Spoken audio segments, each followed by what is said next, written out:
За уран ба газрын ховор элементийн тухай нэг ерөнхий боловсролын одоо хэмжээний тийм мэдээлэл гэх юм уу мэдлэг өгье гэж одоо хуваалцъя гэж одоо бодож байна.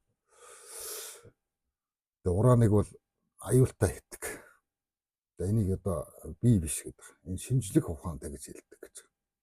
За цацраг идэвхт элемент гэж. За уурхай боловсруулалтын үед радионхий ялгардаг гэж.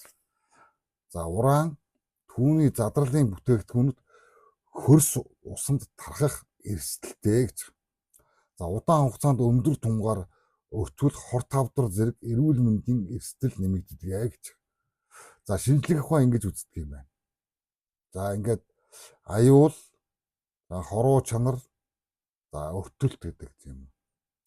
За ингээд өөрөөр хэлэх юм бол уран байгаагаараа аюул биш, харин хүн амьтан ус хөрс хэр хэмжээгээр өртөж байгаагаараа эрсдэл одоо хамаардаг гэж. За газрын ховор элемент бол яагаад бас аюултай вэ гэж. За энэ бол өөрсдөө ихэнхдээ уран шиг хүчтэй цацраг идэвхтэй биш боловч гэж. Хүчтэй хүчил ашиглах, хүнд металл ялгарах, их хэмжээний хаягдл үүсэх, ус өрсний бохирдол бий болох одоо маш өндөр эрсдэлтэй гэж. За ер нь бол ийм адилхан гэж. Сонирхолтой нь дэлхийн олон газрын ховор элементийн хүдэрт тоорын уран одоо давхар агуулдаг гэж. За энэ бол одоо ингээ ерөнхий боловсролын хэмжээний мэдлэг байна. За аль нь илүү аюултай вэ гэж. Энэ асуудал бол одоо нийгэм дээр тийм. Энэ бол хоёулаа ижилхэн аюултай гэж одоо нийгэм хариулсан байна. За муу хяналттай ураны уурхай, сайн хяналттай ураны уурхай гэсэн тийм ойлголт бол энэ дэлхий дээр байхгүй байна гэж. Бүгдээрээ өндөр эрсдэлтэй гэж одоо явагддаг гэж. Ном тохимол одоо шинжлэх ухаанд тайлбарлагддаг юм байна гэж харж байна.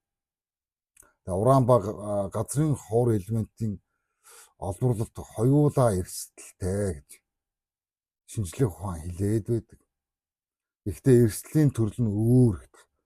Аль нь хатуу хяналт байгаль орчны одоо мониторинг ил тод мэдээлэлгүй бол хүний эрүүл мэнд болон экосистемд ноцтой хохируулж болзошгүй гэж. За ингэж бичсэн баг. Ийм зүйлийг оолсон мэдээж маш олон хүмүүс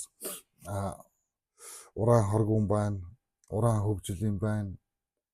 Одоо газрын ховор юм байна, тийм байна гэх. За мэдээж ховд, Дорнов, Улаанбаатар гэх маш олон зүйл яригдчих.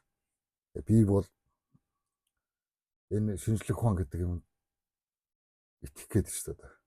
Итгэх гээд. За мэдээж хөгжил дэвшилт гэдэг юм уу шинжлэх ухаан технологид бол одоо маш олон одоо эерэг зүйлүүд байдаг юм шиг байна. Гэхдээ эргээсээ сөргөн бүр илүү гарцсан гэдэг. За нийгэмд бол мэдээж атомын бөмбөг, цөмийн ослууд, үл үзэгдэх цацраг гэдэг юм уу те. Нэг тийм сонь үл үзэгдэх гэдэг байна. Аюул хохирол нь үзэгдэхгүйгээр одоо тархан дэлгэрч байдаг тухай ийм мэдээлүүд ингээд байна гэж. Тэгээ ийм учраас энэ хичээлээ сайн хийж эрдэм намтай хүн болоорой гэж одоо хэлий да одоо ингээд ерөнхий боловсролын хичээлээр ийм зүйлүүд заадаг байх нэ гэж бодож